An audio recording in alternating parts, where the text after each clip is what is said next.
It's Jeff and Wilma Budrum, and today I'm going to make a Barramundi fish head curry.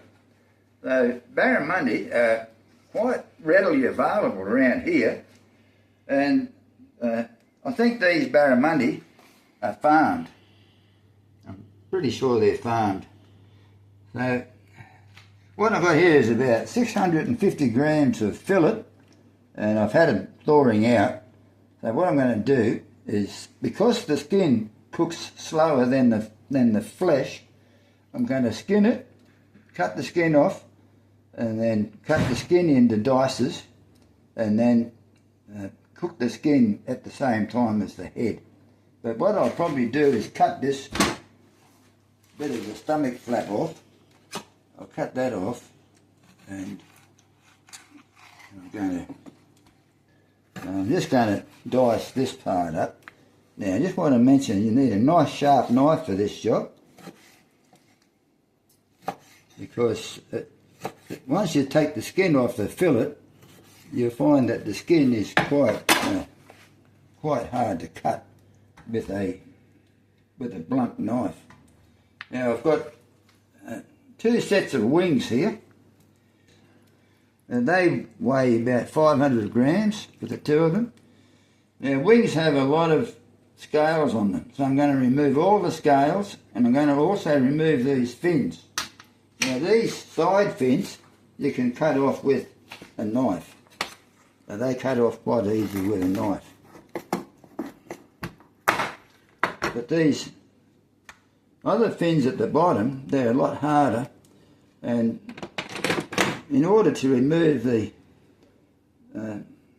part of the fin that you don't want in the curry, I'm just going to use the pair of tin snips to remove that part. Now, I normally get that bit, so Wilma normally dishes that part up to me, and there's beautiful juice around these bones, absolutely beautiful. So we'll do that. So I've got a fish scaler here, so I'll knock off all the scales, and I've got a head over here. So the head's about 650 grams. It's 750 now, but I've still got to remove the gills. So by the time I remove the gills, it'll probably be about 600 grams. So there's a lot of scales on the head.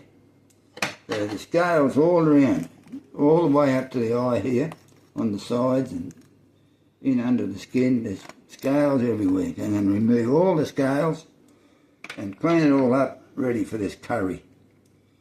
So we're about to put this curry together. So I've got a heavy base saucepan here with a bit of olive oil, probably about a couple of tablespoons. Heat turned on, and we've got 3 onions chopped up. We're going to saute that. A couple of tablespoons of this ginger. This is finely minced crystallised ginger.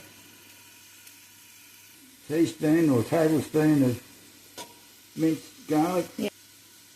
Another thing we have, we've got some turmeric with some turmeric powder here with what's the other thing going in there? Cumin. With some cumin. We usually use our own turmeric, but we've run out. We've only got this turmeric.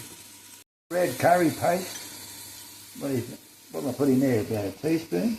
Oh, a couple. Well, I've never made it before. So 2 teaspoons of this red curry paste. Now I've also got some, what's this? Moringa. Stuff? Moringa. This is out of our garden. This is half a teaspoon of this moringa powder around. Let that cook until the onions are cooked, basically.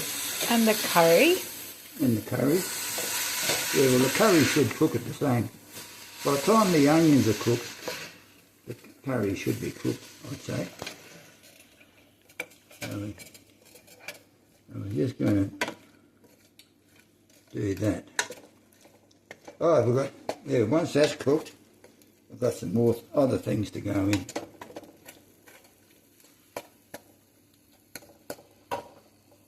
You can turn that off. About a cup of tomato that's been minced, and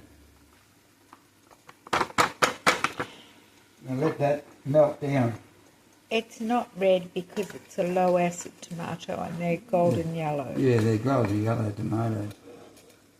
Do we grow these? Yes, we do. They're just growing wild. Right, now that the tomatoes melted and it's starting to really cook through, everything's cooking nicely. I'm just going to add a bit of salt to it. But, it didn't matter when that went in, I don't think. I've got a quarter of a cup of sultanas. That's going in. A can of coconut cream. Put that in. Right.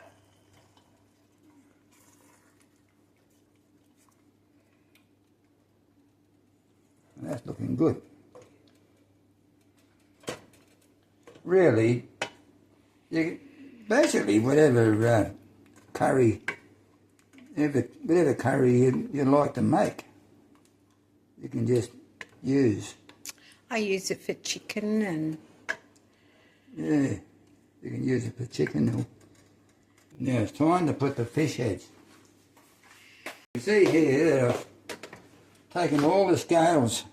It required a little bit of elbow grease to get rid of all the scales, but every scale you take out is one that you're not going to get in your meal.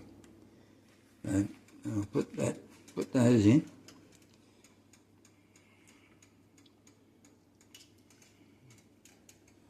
As well as the head. As you can see, I've cleaned it all up nicely, removed the gills. There was many scales that have been removed that I can remove. And I'll put that in. And the skin's been cut up small. I'll put that in because it cooks a lot slower than the actual fillet, or some people call it a fillet. The Americans would call it a fillet. We call it a fillet. Now, I'm just going to turn that down to a simmer.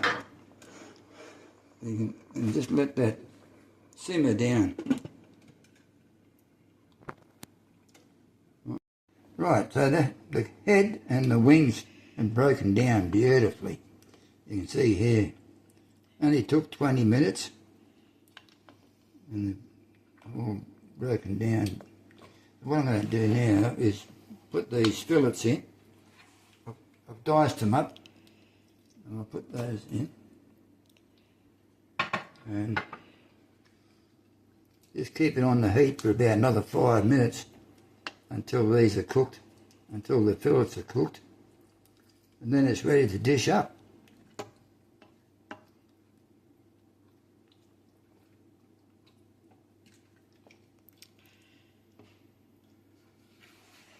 Okay, well it's been 5 or 10 minutes and look at that, it's ready to dish up.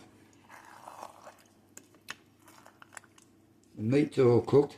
Now, the one thing that seems to upset people, that worry people about fish heads, is the eyes. So there's the eye there. That tiny little thing, it's only small, isn't it? It's hard to believe that something like that little thing there, would put people off eating a fish head curry. But that's, for the budget conscious, a fish head is fantastic because it's $6 a kilo where we buy these from, and the wings I think are similar price. The fillet's a lot dearer naturally, but this is ready to dish up.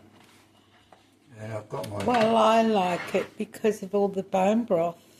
All the bone broth, which you eat the whole lot.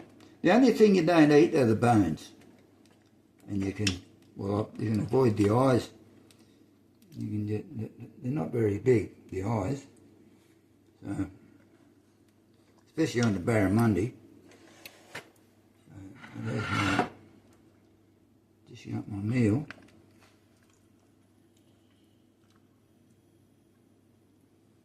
That's ready to eat.